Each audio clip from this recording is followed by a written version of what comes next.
नमस्कार, आपला महाराष्ट्र में आप सभी का स्वागत है। मैं हूं आपके साथ प्रियंका तिवारी। खबरों को विस्तार से जानेंगे। मुंबई में बीजेपी नेता किरीट सोमैया ने प्रतिक्रिया देते हुए कहा कि अगला नंबर अनिल परब का है। कोर्ट ने अनिल परब के रिजॉर्ट को अवैध घोषित कर दिया है।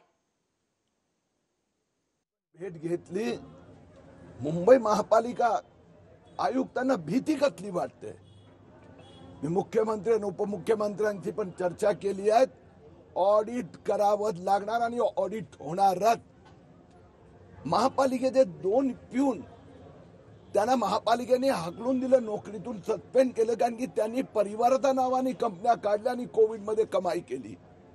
मुंबई महापालिकेचे त्यावेळेचा महापौर किशोरी पेडणेकर त्यांनी स्वतः कीच कॉर्पोरेट कंपनी बनवली, तिला कॉन्ट्रॅक्ट दिला।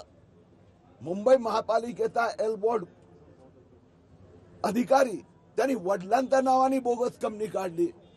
संजय राऊतचे पार्टनर पारिवारिक मित्र सुजित पाटकर यांनी बोगस कंपनी काढली। 100 कोटीचे कॉन्ट्रॅक्ट मिळालाय। महापालिका आयुक्तांनी आम्हाला कायदा शिकवू नये। कोणताही कायद्यात ऑडिट मधून मुक्ती मिळत नाही। महाराष्ट्र के स्वास्थ्य मंत्री तानाजी सावंत ने एक पत्रकार सम्मेलन के दौरान नए कोरोना वेरिएंट को लेकर जानकारी दी और लोगों से ना घबराने की अपील की है।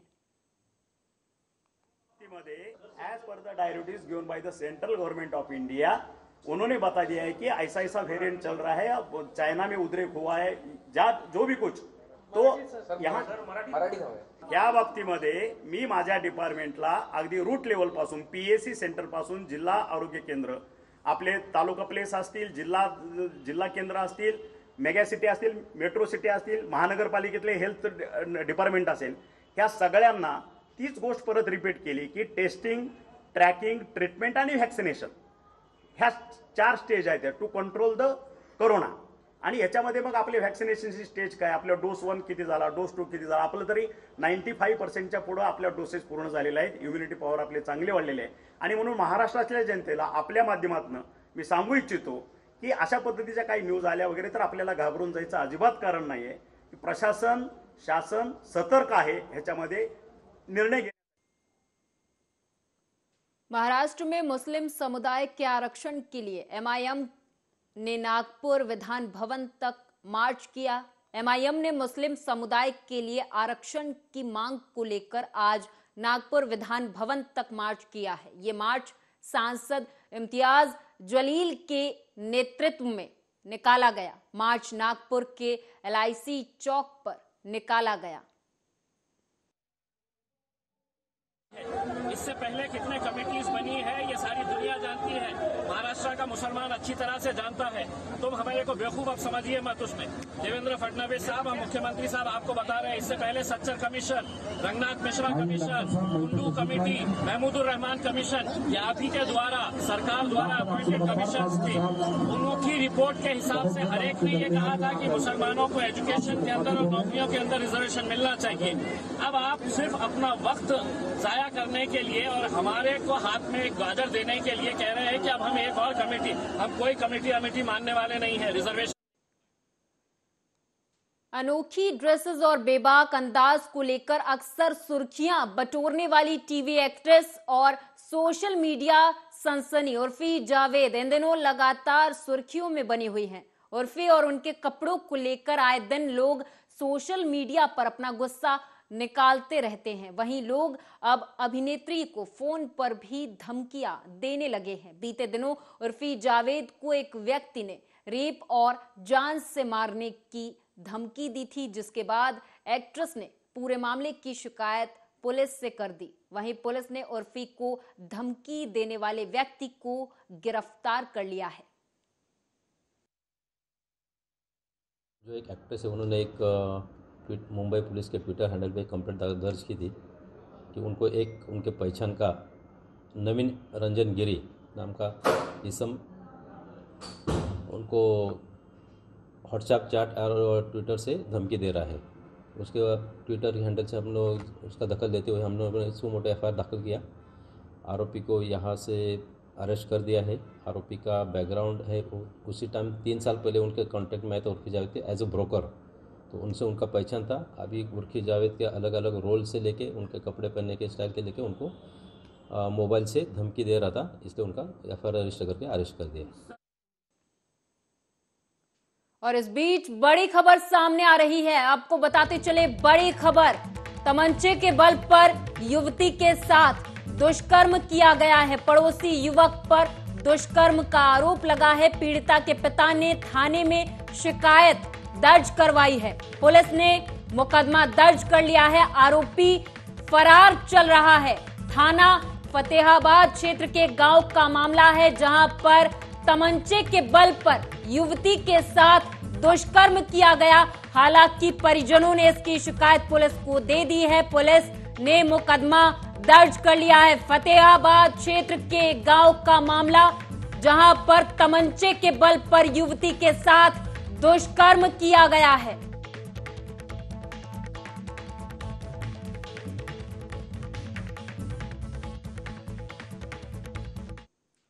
क्या चीन के बाद भारत में भी कोरोना बढ़ेगा? ये सवाल हम नहीं पूछ रहे, ये आंकड़े बता रहे हैं। दरअसल अब कोरोना के बढ़ रहे आंकड़े इस बात की ओर इशारा कर रहे हैं कि शायद अब कोरोना के मामले एक बार फिर से देश भर में बढ़ सकते हैं। बता दें कि जापान, दक्षिण कोरिया, ब्राजील, चीन और अमेरिका में कोरोना संक्रमण के मामले लगातार बढ़ रहे, जिसको लेकर भारत सरकार सतर्क है।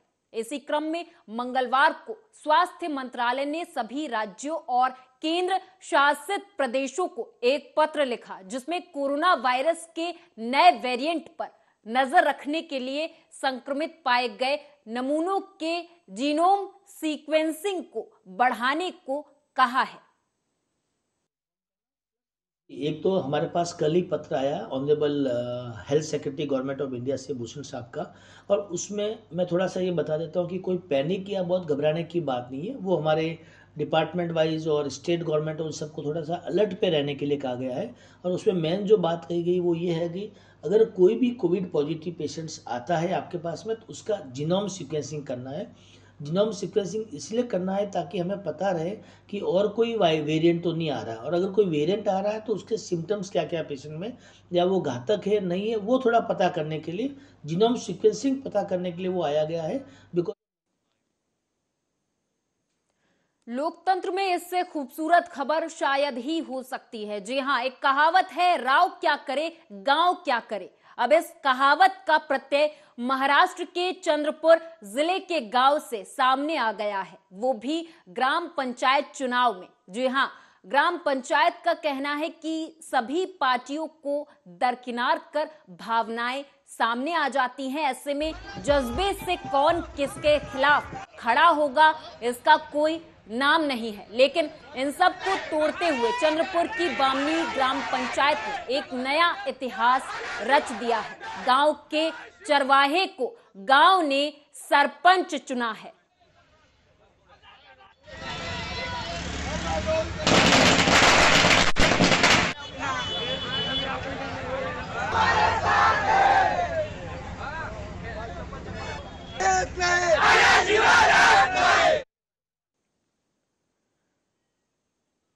महाराष्ट्र के बुल्ढाना जिले में अनाथ और निराश्रित बच्चों के लिए बाल महोत्सव का आयोजन किया गया। बता दें कि जिला महिला और बाल विकास अधिकारी कार्यालय शासकीय बाल गृह अवलोकन गृह संस्थाओं में पुनर्वास के लिए भर्ती अनाथ बेसहारा बच्चों के लिए चाचा नेहरू बाल महोत्सव का आयोजन किया गया, और ये महोत्सव 20 से 22 दिसंबर तक चलेगा। बाल न्याय मुलांची काळजी व संरक्षण अधिनियम 2015 अंतर्गत जिल्हा महिला बाल विकास विभागाच्या वतीनं चाचा नेहरू बाल महोत्सव या कार्यक्रमाचं आयोजन 20, 21 आणि 22 डिसेंबर 2022 या कालावधीमध्ये 3 दिवसीय या महोत्सवाचं आयोजन करण्यात येते। या महोत्सवामध्ये आमच्या बाल न्याय मुलांची काळजी व संरक्षण अधिनियमाच्या अंतर्गत येणारी जी मुलं आहेत, ज्यांचं पालकत्व शासनाकडे आहे, या मुलांना सांस्कृतिक, शैक्षणिक गुण, शारीरिक खेळ या संदर्भामध्ये त्यांना वाव मिळावा, सुप्त गुणांचा विकास व्हावा आणि म्हणून या 3 दिवसीय बालमहोत्सवाचं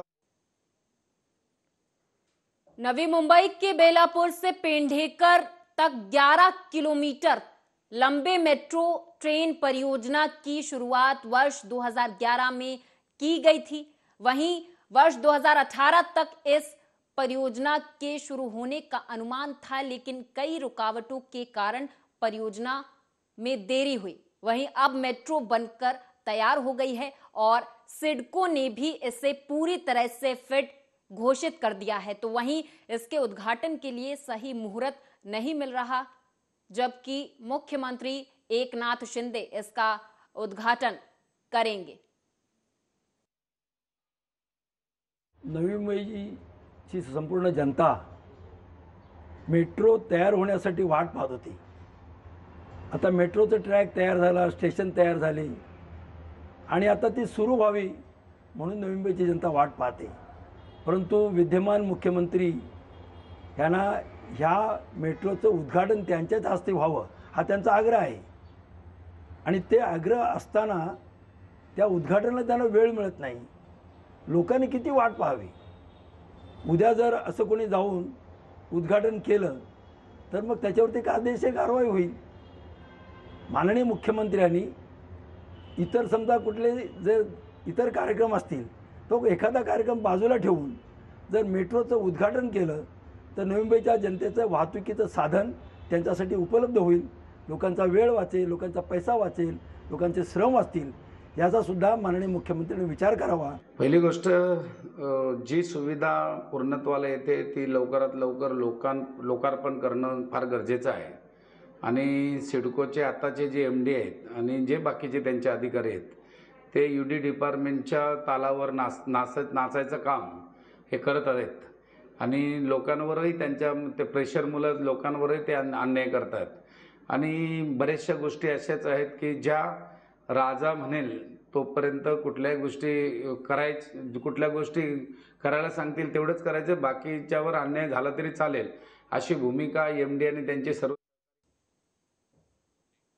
नवी मुंबई के पनवेल स्टेशन के पास पंचशील नगर की रहने वाली माही सिद्धेश बागमारे अपने घर के पास खेल रही थी कि तभी रेलवे का काम चल रहा था और उसमें पानी भर जाने के कारण गड्ढा खोदा गया था। रेलवे के द्वारा दिए गए ठेकेदार यहां कोई सुरक्षा नहीं लगाए जाने के कारण 3 साल की बच्ची की जान चली गई। रेलवे पुलिस घटना की जानकारी ले रही है और आगे की कार्रवाई की जा रही है।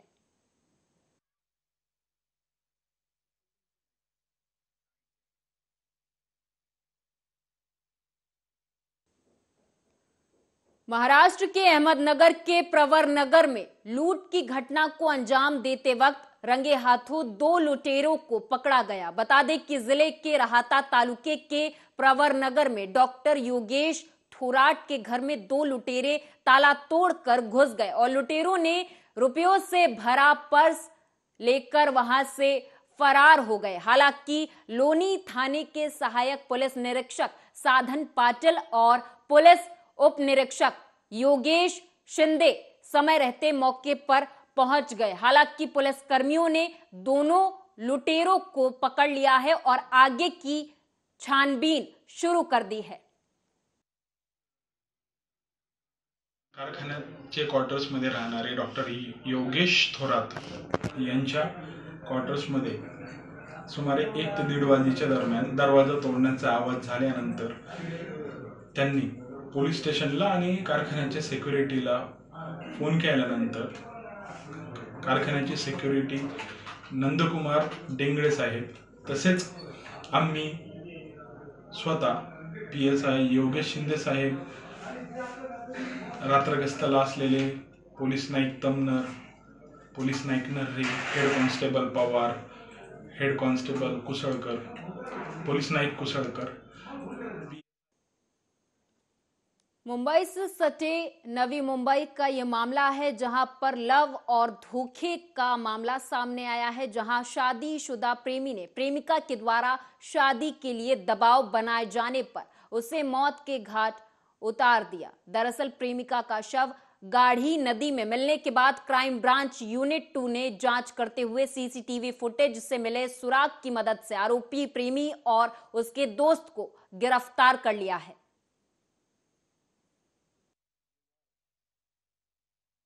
धामनी करके एक विलेज है, उसके रोड पर एक ब्रिज के नीचे पड़ी हुई है। इसकी जानकारी मिलने के बाद पनवेल तालुका पुलिस स्टेशन में मर्डर का ऑफेंस रजिस्टर हुआ। Crime branch Navi Mumbai police की क्राइम ब्रांच यूनिट 2 के जो हमारे पीआई है रविंद्र पाटिल और उनकी टीम एपीआई फड़तरे, उन्होंने उसका पैरेलल इन्वेस्टिगेशन स्टार्ट किया, जिसमें हमें कुछ फिजिकल एविडेंसेस मिले।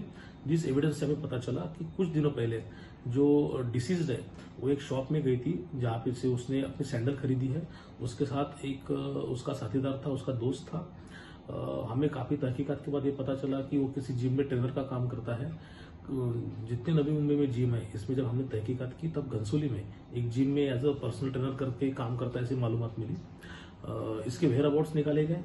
उसके बाद उसका जो साथीदार था इसमें, जो को एक्यूज था, उससे सबसे पहले हमने यूनिट 2 की टीम ने कस्टडी में लिया।